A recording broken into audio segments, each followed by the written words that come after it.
نستعينه ونستغفره ونؤمن به ونتوكل عليه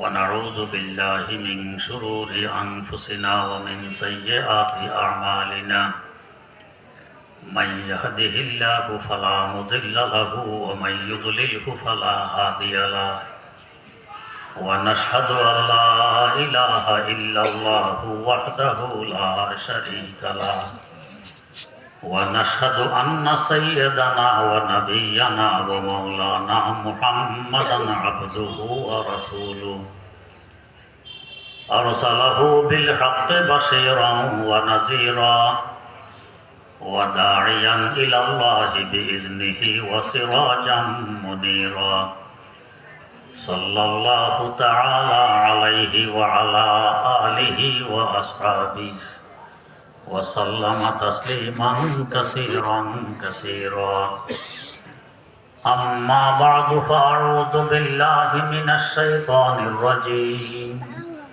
بسم الله الرحمن الرحيم وكذلك أوحينا إليك روحا من أمرنا صدق الله مولانا العظيم একটি গুরুত্বপূর্ণ শিক্ষা প্রতিষ্ঠান রহমানিয়া হাফিজিয়া মাদ্রাসার উদ্যোগে আজকের এই সমাবেশ। এই ধরনের মাদ্রাসাগুলো কি করে এ সম্পর্কে কয়েকটি কথা তুলে ধরার ইচ্ছা নিয়ে এক টুকরা আয়াতে কারিমা তেলাওয়াত করা হয়েছে। কথাগুলো হলো, আমরা যা কিছু দেখি, চাই জীব দেখে, চাই নির্জীব দেখি, চাই জড় পদার্থ দেখি, সব কিছু রূহ আছে, জীবন আছে, দেখে, শোনে ও বোঝে। কি দলিল?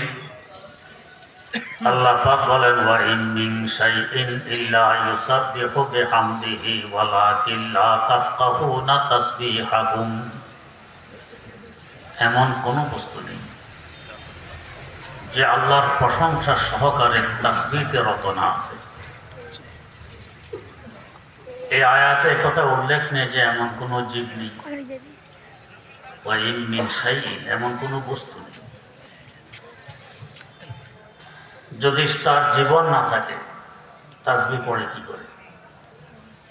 হ্যাঁ, আল্লাহ পাক বলেন, ওয়ালাকিন লা তাফকাহুনা তাসবিহাহুম, তোমরা এদের তাসবিহ বোঝো না। দুর্বলতা আমাদের, ওরা ঠিকই তাসবিহতে রত, হায়াত আছে। যেমন ধরুন মাটি, আমরা দেখি মাটি দেখে না, শোনে না, বোঝে না। যদি তাই হয়, আজ থেকে 1450 বছর আগে ইরাকে একটি যুদ্ধ সংঘটিত হয়েছিল, নাম ছিল জঙ্গে জামাল। এই যুদ্ধে দুজন শহীদ সাহাবী, 1958 সনের ঘটনা। স্বপ্নে দেখালেন যে আমাদের লাশগুলো তুলে অন্যত্র নিয়ে পুনরায় দাফন করা হোক। মুফতিদের কাছে ব্যাখ্যা জানতে চাইলে তারা বললেন, কবরের চতুর্দিক দিয়ে খনন করে দেখা যাক, কি অসুবিধা। খনন করার পর দেখা গেল ফোরাত নদী থেকে চুয়ে চুয়ে কবরে পানি আসতেছে। সিদ্ধান্ত হলো লাশ অন্যত্র নিয়ে পুনরায় দাফন করা। কবরগুলো যখন খোলা হলো, মনে হলো কান্নাহু দুফিনাল ইয়াউম, যেন আজকে দাফন করা হয়েছে। কোথাও কোনো স্পট নেই। মাটির তো বৈশিষ্ট্য, যা পায় হজম করে মাটি বানায় ফেলে। এই দুজন লাশ 1450 বছর যাবৎ মাটির নিচে, কেন হজম করলো না? মাটি কেন বানাইল? মাটিও দেখে, শোনে, বোঝে। এরা কারা? এক তো এরা সাহাবিয়ে রাসূল, দ্বিতীয়ত এরা শহীদ। এদেরকে হজম করে মাটি বানানো তো পরের কথা, এদের হেফাজত করা আমার দায়িত্ব। দেখে, শোনে, বোঝে। তেমনি ভাবে বাতাস, আমরা মনে করি বাতাসের রু নেই, দেখে না, শোনে না, বোঝে না। যদি তাই হয়, হাকিমুল ইসলাম আল্লামা কারি তৈয়ব সাহেব রহমতুল্লাহ আলাইহি লেখেন, আল্লাহর এক ওলি যমুনা নদীর তীরে বসবাস করতেন। নাম ছিল শাহ দৌলা। উনি ওনার স্ত্রীর নড়বড়ে একটি ঝুপড়িতে বসবাস করেন। একদিন জোরে সোরে তুফান আরম্ভ হয়, যেন ঝুপড়ি এখনই পুড়ে যাবে। উনি স্থির আল্লাহ বিল্লাহ মগ্ন। আর স্থির থাকবেন ওই না বা কেন? তিনি তো একথা বোঝেন যে আমি তো একজনের গোলাম। গোলামের কাজ শুধু মনিবের গোলামি করা। গোলাম কোথায় থাকবে, কি খাবে, কি পরবে, এই দায়িত্ব তো গোলামের নয়, এগুলো মনিবের। গোলামের অবস্থা হবে গোলামে পোকতাকারে সৌরাজে দারে কন্তর জো। গোলামে পোকতাকারে সৌরাজে দারে কন্তর জো। কে কস নকশা দেওয়া নকশা ইয়াদ বহকমতি মুঈদ মারা। উনি স্থির। স্ত্রী বারবার এসে যন্ত্রণা দিচ্ছেন, মাথায় গোজার ঠাই একটি মাত্র ঝুপড়ি, তুফান ফেলে দিচ্ছে, আপনি স্থির। কি করবো? বাঁশ বস নিয়ে একটু ঠেকা ঠুকা দেন। স্ত্রীর যন্ত্রণায় বাঁশ নিয়ে বেরিয়ে যেদিক থেকে তুফান ঠেলতেছিল, উনিও সেদিক থেকে বাঁশ লাগাইয়ে ঠেলা আরম্ভ করছেন। তুফানও ঠেলে, উনিও ঠেলে। এই অবস্থা দেখে স্ত্রী বললেন, আরে আপনার বুদ্ধি শুদ্ধি কোথায় বিদায় নিয়ে গেছে? ঝুপড়ি যদি আধা ঘন্টা পরে পড়তো, এখন তো আধা ঘন্টা আগেই পড়বে। তুফানও ঠেলে, আপনিও ঠেলেন, এটা কি করছেন? তো কি করবো? উল্টা দিক থেকে বাঁশ লাগাইয়ে ঠেলুন। আল্লাহর ওলি শাহদৌলা জবাব দিলেন, ও আমি আমার আল্লাহর সাথে হাত ধরব? আমার আল্লাহ যেদিকে, শাহদৌলা সেদিকে। তুফানও ঠেলে, উনিও ঠেলেন। আশেপাশের ঘর বাড়ি তো মেসমার হয়ে গেছে। শাহদৌলার নড়বড়ে ঝুপড়ির কিছুই ঘটল না। বোঝা গেছে বাতাসও দেখে শুনে বোঝে, এরও জীবন আছে, রূপ আছে। শাহদৌলার ঝুপড়ি উড়িয়ে নেওয়া তো পরের কথা, হেফাজত করা আমার দায়িত্ব। তেমনি ভাবে আগুন আমরা দেখি জীবন নেই, যেখানে লাগিয়ে দেওয়া হয় জ্বালিয়ে পুড়িয়ে বর্ষ বানায়। যদি তাই হয়, শাইখুল হাদিস আল্লামা জাকারিয়া রহমতুল্লাহ আলাইহি লিখেছেন, হযরত মুঈনুদ্দিন আজমেরি রাহিমাহুল্লাহ তাআলার পীর খাজা ওসমান হারুনি রাহিমাহুল্লাহ কোথাও যাচ্ছেন, ওয়াজ নসিহত করবেন। পথিমধ্যে দেখেন কিছু লোক আগুন জ্বালিয়ে আগুনের পূজা পাঠ করছে। কেউ সেজদা করে, কেউ রুকু করে, কেউ তওয়াফ করে। বুঝাইলেন, বাবারা, আগুন উপাসনা, উপাস্য আগুনের সৃষ্টিকর্তা। এরা বলছে আমাদের বাপদাদা 14 গোষ্ঠী আগুনের পূজা করে আসছে, আপনার একার কথায় ছেড়ে দিব? তাহলে তো বোঝা গেছে বহুদিন যাবৎ আগুনের পূজা চলতেছে। কহ, এতদিনে তো আগুন তোমাদের উপর সদয় হয়ে যাওয়ার কথা। একটি আঙ্গুল আগুনের ভিতরে ঢুকিয়ে দাও, যদি দেখো আরাম লাগে, পূজার কাজে লেগে গেছে, নিষেধ করবো না, পুরো আজও করো। আর যদি দেখো আরামের পরিবর্তে গরম লাগে, জ্বলে যাচ্ছে, পূজা জ্বলে গেলে কোনো লাভ হইল না। এরা বলছে, তাহলে আপনি যে বলছেন আপনি আগুনের সৃষ্টিকর্তার উপাসনা করছেন, আপনি একটি আঙ্গুল দেন, আপনার আঙ্গুল জ্বলে না আরাম লাগে? আল্লাহর ওলি খাজা ওসমান হারুনি বললেন, আমি আঙ্গুল ঢুকাবো না নিজে ঢুকে পড়বো? একথা বলে নিজে ঢুকে পড়লেন আগুনের ভিতরে। কিছুক্ষণ ঘুরে ফিরে বেরিয়ে আসলেন, একটি পশমের মাথাও জ্বলল না। বোঝা গেছে আগুনও দেখে শুনে বোঝে, তারও জীবন আছে। ইনি কে? জ্বালানো তো পরের কথা, তার আরামের ব্যবস্থা করা আমাদের দায়িত্ব। পাথর আমরা দেখি জড় পদার্থ, দেখে না, শোনে না, বোঝে না। যদি তাই হয়, আল্লামা জালালউদ্দিন রুমি রহমতুল্লাহ আলাইহি মুসনাদে শরীফে একটি ঘটনা লিখেছেন। একদিন আবু জাহালে মালরুম 6টি পাথরের টুকরা মুঠের ভিতরে লুকিয়ে দরবারে নবুয়তে উপস্থিত হয়। উপস্থিত হয়ে বলছে, ভাতিজা, তুমি আকাশের উপরে কথা শোনাও, জমির নিচের কথাও শোনাও।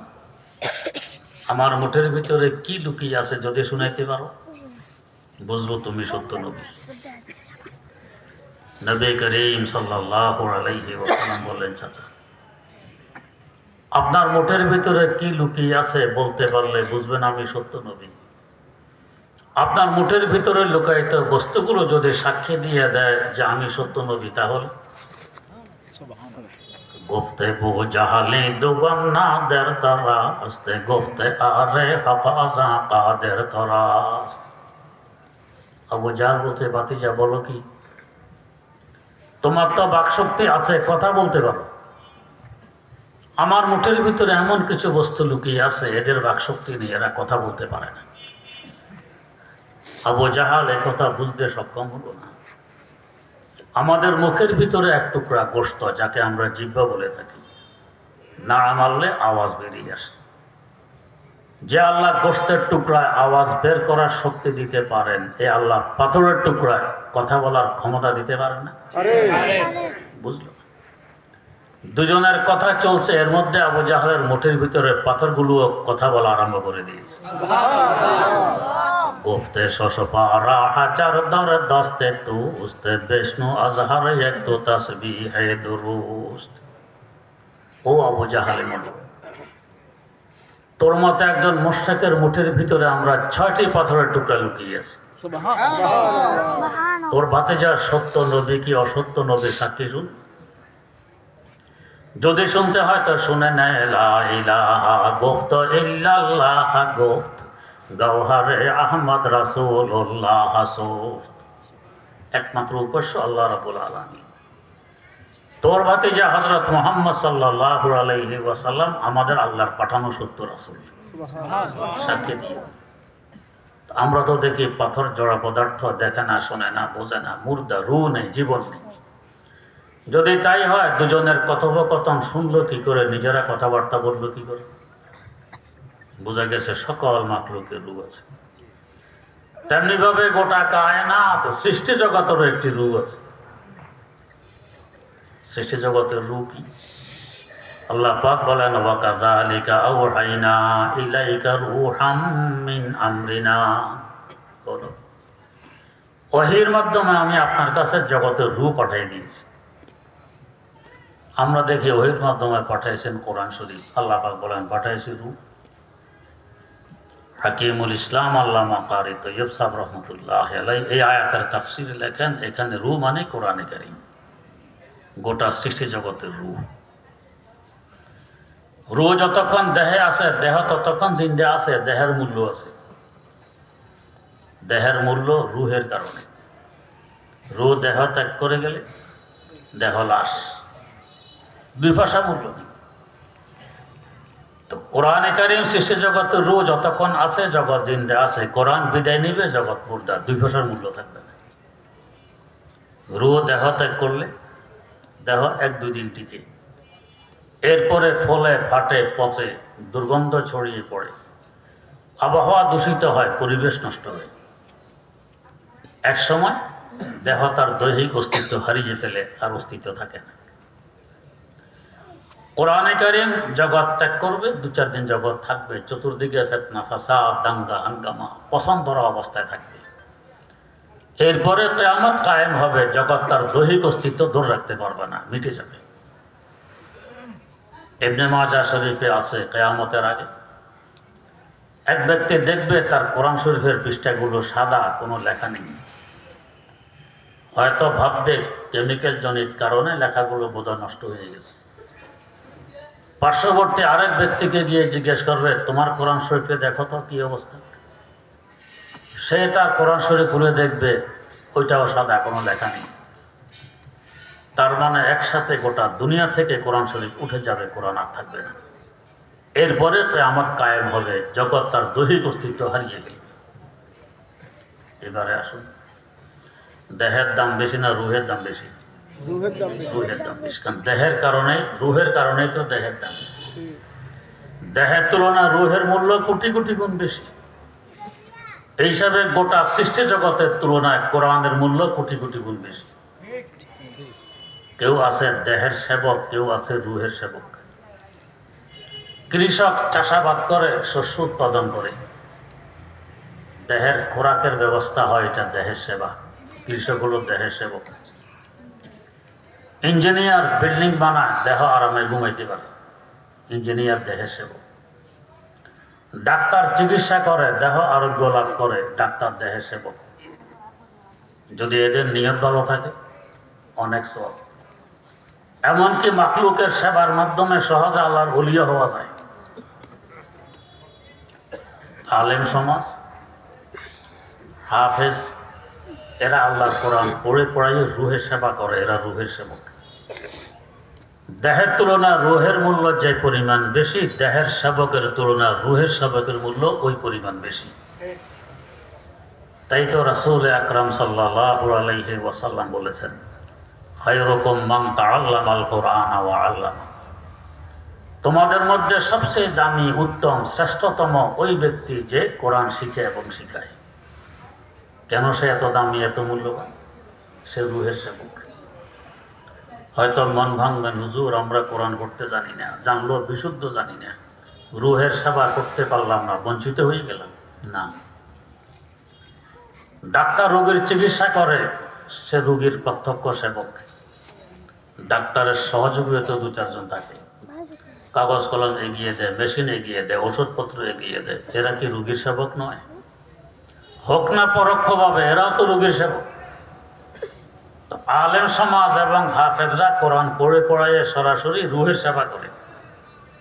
আমরা যদি তাদের সহযোগী হতে পারি, রুহের সেবার কেন্দ্র মাদ্রাসার সহযোগিতা করতে পারে, আমরাও তো রুহের সেবক হইতে পারি। হয়তো বলবেন, হুজুর মনে হয় টাকা চাবে, মাত্র চাইয়া গেল আবার। না, সেবার জন্য শুধু টাকা আবশ্যক নয়। সবচেয়ে বড় সেবা হবে 2 ফোঁটা চোখের পানি দিবেন। আল্লাহ রহমানিয়া হিফজুল কোরআন মাদ্রাসা আমাদেরকে উপহার দিয়েছেন, আল্লাহ আপনি কবুল করে নেন। সকল প্রয়োজনকে গায়েবী খাজানা থেকে পূরণ করে দেন। সবচেয়ে বড় সেবা হবে। 2 নম্বর, আন্তরিকতা রাখবো, ভালোবাসবো, খোঁজ খবর নিব। পয়সা লাগবে না, শ্রমও লাগবে না। চোখের পানি দিতেও শ্রম লাগে না, আন্তরিকতা দিতেও শ্রম লাগে না। রুহের সেবা হতে পারে। 3 নম্বর, ছাত্র দিব। যদি ছাত্র এই কোরআন সিনা ধারণ করতে পারে, কোরআনে জীবন গড়ে তুলতে পারে, দুনিয়া নিয়ে ছাত্রের চিন্তা করতে হবে না, দুনিয়ায় ছাত্রকে নিয়ে চিন্তা করবে। ওরা ঠকবে না, আপনারাও ঠকবেন না। বুঝার জন্য বলছি, আল্লাহ ক্ষমা করুন। আমার আব্বা জান রহমতুল্লাহ আলাইহি আমাদেরকে মাদ্রাসায় পড়াইছেন, আমরা 4 ভাই। বড় আলেম ছিলেন, আল্লাহ ওয়ালা বুজুর্গ ছিল। ইন্তেকালের সময় 2 ভাই ওনার এই পাশে বসা, 2 ভাই ওই পাশে বসা। কেউ ইয়াসিন সূরা তেলাওয়াত করছে, কেউ কালমা শরীফের তালকিন করছে। হঠাৎ হেসে দিলেন, অথচ জবান বন্ধ ছিল, শুধু নিঃশ্বাস আছে, হেসে দিলেন। কেন হাসলেন আল্লাহ ভালো জানেন। হয়তো ভাবতে পারেন, আলহামদুলিল্লাহ ছেলেদেরকে মাদ্রাসায় পড়াইছি, সুন্নত তরিকা মোতাবেক আমাকে বিদায় দিচ্ছি, তেলাওয়াতের মাধ্যমে। মনের আনন্দ হয়তো হাসছেন। এই হাসি নিয়েই কবর জগতে পৌঁছলেন। গোসল আমরা ভাইয়েরা দিয়েছি, অন্যদের মাধ্যমে নয়। কবর আমরা ভাইয়েরা খনন করেছি, অন্যদের মাধ্যমে নয়। কাফন আমরা ভাইয়েরা পড়াইছি, অন্যদের মাধ্যমে নয়। জানাজার নামাজের ইমামত আমি করেছি, অন্যদের মাধ্যমে নয়। কবরে আমরা ভাইয়েরা রেখেছি, অন্যদের মাধ্যমে নয়। মাটি আমরা দিয়েছি। আজ থেকে 42 বছর আগে তিনি ইন্তেকাল করেছেন। আলহামদুলিল্লাহ, আজ পর্যন্ত বাড়ি গেলে কোনো দিন বাদ যায় না তার কবরের পাশে যে হাজিরি না দেয়া হয়। কোনোদিন 3 বার 4 বার 5 বারও কবর পাশে হাজিরি দেওয়া হয়, ইসালে সব করা হয়।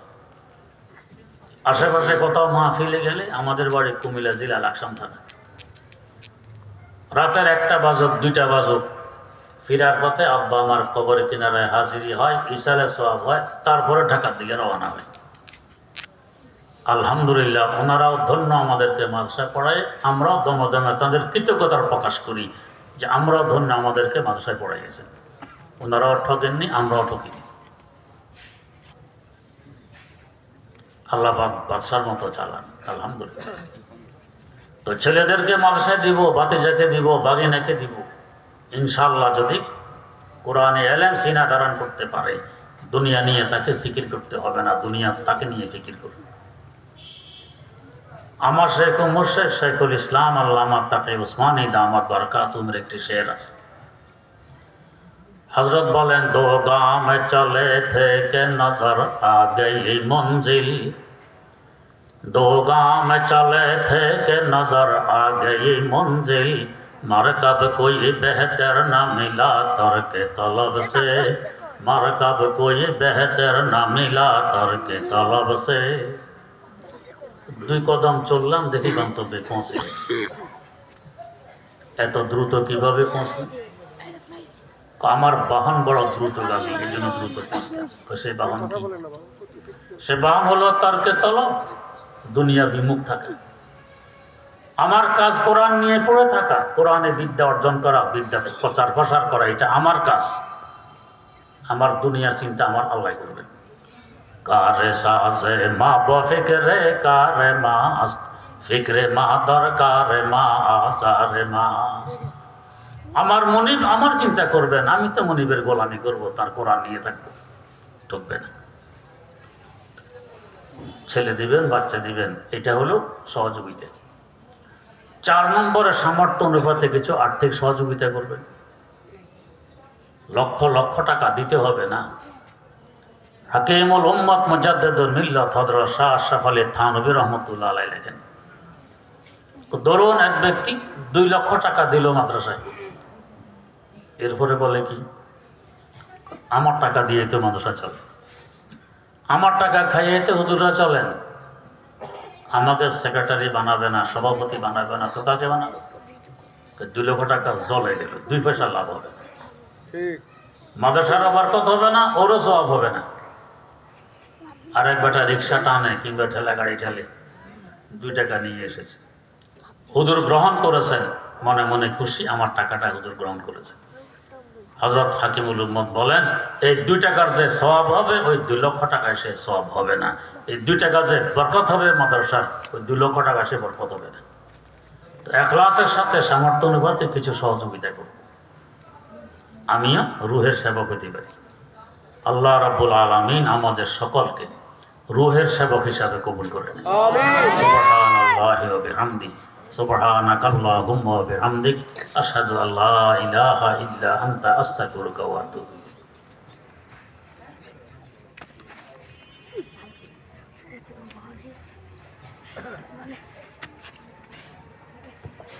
আলহামদুলিল্লাহ, আমরা হজরতের জ্ঞান গর্ভ কথা শুনছিলাম। এ পর্যায়ে আমি সংক্ষিপ্ত শুভেচ্ছা বিনিময় করার জন্য আহ্বান জানাচ্ছি রহমানিয়া হিফজুল কোরআন মাদ্রাসা কর্তৃক আয়োজিত আজকের এই বার্ষিক ওয়াজ ও দোয়া মাহফিলের সম্মানিত সভাপতি, রাবেয়া জামে মসজিদের সম্মানিত সভাপতি আলহাজ মোহাম্মদ আব্দুল হালিম সাহেবকে। এ পর্যায়ে শুভেচ্ছা বিনিময় করছেন জনাব আলহাজ মোহাম্মদ আব্দুল হালিম সাহেব। প্রশ্ন, আমার স্বামীর বাড়ি থেকে বাবার বাড়ির দূরত্ব 80 কিলোমিটার। এখন আমার বাবার বাড়িতে 15 দিন সময়ের কম থাকার নিয়তে গেলে কসর পড়ব কিনা? উত্তর, আপনি যে শহরে বসবাস করেন, শহরের সীমা অতিক্রম করার পর থেকে নিয়ে বাবার বাড়ির গ্রামের সীমা পৌঁছা পর্যন্ত যদি বাস্তবেই 80 কিলোমিটার দূরত্ব হয়, তাহলে 15 দিনের কম থাকার নিয়তে গেলে আপনি কসর করবেন, পুরো পড়বেন না।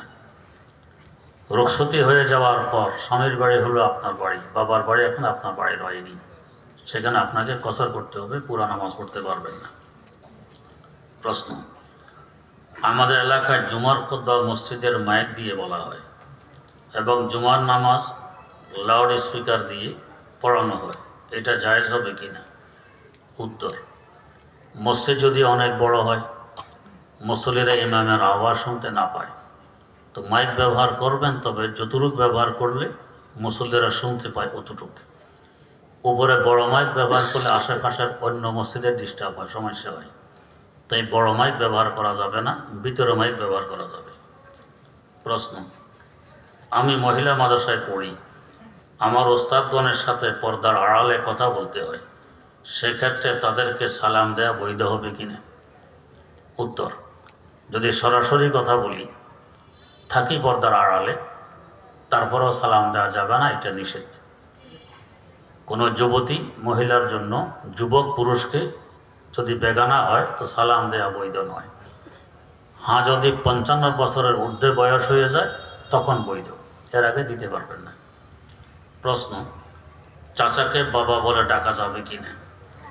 বাবা পরিচয় নয়, শুধু বাবা ডাকা যাবে কিনা? উত্তর, জি ডাকা যাবে, তবে বাবার পরিচয় দেয়া, বাস্তবে বাবা মনে করা, এটা জায়েজ নেই। এমনি শ্রদ্ধা ভক্তি হিসাবে বাবা বলা, এটা না জায়েজ নয়। আলহামদুলিল্লাহ রাব্বিল আলামিন ওয়াসসালাতু ওয়াসসালামু আলা আশরাফিল আমবিয়া ওয়াল মুরসালিন সাইয়্যিদিনা ওয়া মাওলানা